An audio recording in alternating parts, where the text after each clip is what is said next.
జై Swaraj world TV ప్రేక్షకులకు నమస్కారం. నేను మీ తోటకూర రఘు మాట్లాడుతాను. ఈ మధ్యకాలంలో బెంగళూరు రేవు పార్టీ నేపథ్యంలో ఒక ఇద్దరం అంటే ఈ యొక్క తారల యొక్క పేర్లు బయట పెట్టడం కానీ, తారల గురించి డిస్కషన్లు, స్టోరీస్ ఇవన్నీ జరుగుతున్నప్పుడు ఎందుకు ఈ రచ్చ, ఎందుకు వాళ్ళని బజారుకు వేస్తున్నారు, నిజాలు ఏదో తెలుసుకోకూడదు అని చెప్పేసి మాట్లాడింది నాకు తెలిసినంతవరకు నేను సిపిఐ నారాయణ గారు. సరే, దానికి చాలామంది ఫోన్ చేసి అంత పకడ్బందీగా అంత పర్ఫెక్ట్గా అనమాట వాళ్ళు బయటపడితే కూడా వాళ్ళని ఎందుకు సమర్థిస్తావు అని చెప్పేసి అడిగినటువంటి మిత్రులు చాలామంది ఉన్నారు. ఇక్కడ నేను అతి స్పష్టంగా చెప్పదలుచుకున్నది మనకి ఏదో రేవ్ పార్టీ జరిగింది, డ్రగ్స్ తీసుకున్నారు అనేటువంటిది తారలు అంటే ఈవేళ ఏమన్నా బెంగళూరుది, మొన్న ఏమన్నా ఇది తెలంగాణలో ఉన్నటువంటి మన ఫిల్మ్ సెలబ్రిటీస్ ఒక ఈ డ్రగ్ దేంట్లోకి యూసేజ్ దాని మీద అనమాట ఒక పెద్ద రాదంతా ఒక పెద్ద సీరియల్ లాగా నడిచింది, ఎంక్వైరీలు ఇవన్నీ కూడా.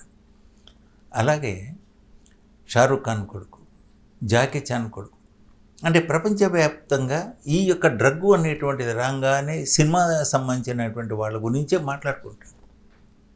అది కాదు కదా మూలం.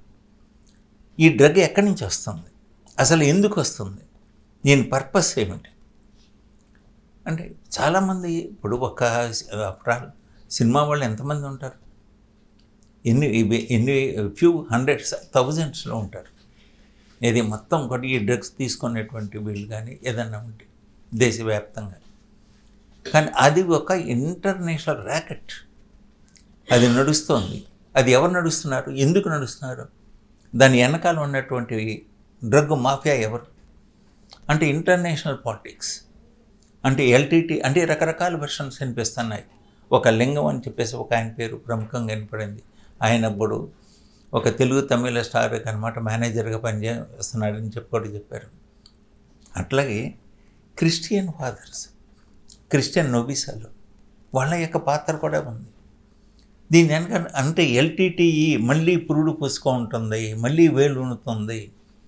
అంటే ఒక ఆయుధాల తయారీకి దీనికి ఫండింగ్ కోసం అనమాట ఈ డ్రగ్ అనేటువంటిది వ్యాపారం సాగుతోంది. ట్రాన్స్పోర్టేషన్ అనేటువంటిది ఇంటర్నేషనల్ మ్యాగజైన్స్ కనుక మనం చూసినట్టయితే ఒక మూలాలు దొరుకుతాయి, ఒక అనుమానాలు కానీ బలపడతాయి. అంటే వీళ్ళని ఇది సినిమా తారలకు వచ్చేసి దీన్ని ఏదో 10 మంది తారలకు తెరిచారు కాబట్టి ఇది మాట్లాడుకోవడం ఇది కాదు. అసలు ఎక్కడి నుంచి వస్తుంది మనకి ఇంటర్నేషనల్ అంతర్జాతీయ డ్రగ్ రాకెట్ మాఫియా, ఆ మూలాలు కనిపెట్టాలి. మనకి వైజాగ్ పోర్టు దగ్గర అనమాట 2 కంటైనర్స్ వచ్చినాయన్నారు. అదేమంటే ప్రాన్ ఫీడ్ అన్నారు. ప్రాన్ ఫీడ్ ఏమిటి, ఇక్కడికి ఎన్నిసార్లు ఎన్ని చెరువుల్లో లేదో ప్రాన్, ఆ ఫీడ్ మిక్సింగ్ కానీ లేకపోతే తయారు చేసే కానీ ఏమి లేదు. ఇక్కడికి దొరకనటువంటిది ఏదో విదేశాల నుంచి తెప్పించుకోవాల్సినంత అవసరం ఉందా, అన్నీ కూడా కొన్ని కామెంట్స్ టీవీలో చూసాం. అలాగే ఒక 2 కంటైనర్స్ నిన్న అనమాట నోట్ల కట్టలు, 500 రూపాయల నోట్ల కట్టలు అనమాట, కొన్ని కోట్లు అది రోడ్డు మీద వచ్చేస్తున్నాయి. దాని మీద అనమాట ఏమీ లేదు పెద్ద దీనికి అనమాట. ఇది పోలీస్ అని చెప్పేసి ఒక ఇది వేసింది, స్టిక్కర్ వేసింది.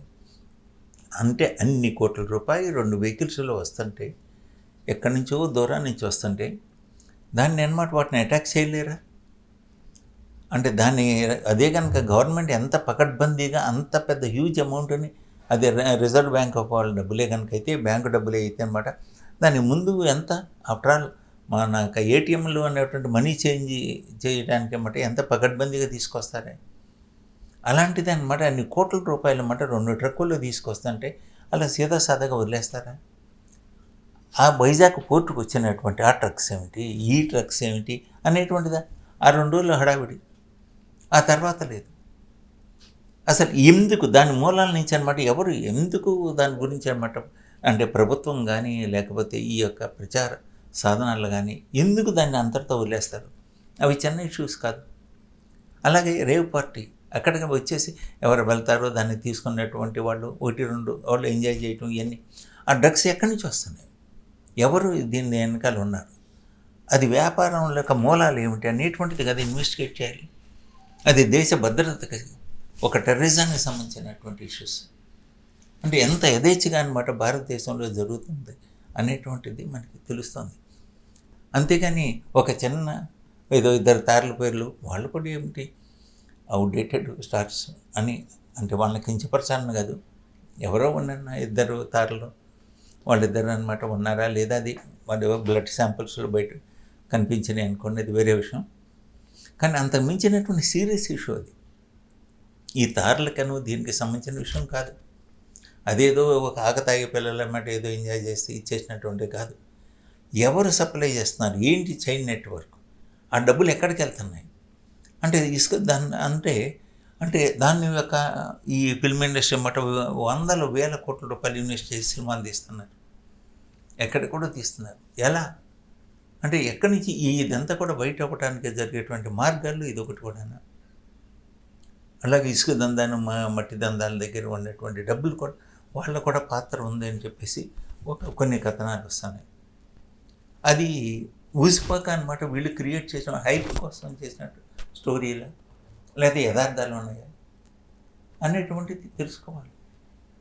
అలాగే ఇప్పుడు వాళ్ళు సోర్స్ ఆఫ్ ఇన్ఫర్మేషన్ చెప్పాల్సినటువంటి అవసరం లేదంటే ఫ్రీడమ్ ఆఫ్ ప్రెస్ అంటారు, కానీ మూలాలు అన్నమాట తెలియాలి కదా, దానికి ఎక్కడ జరుగుతుంది ఏమిటి అనేటువంటిది.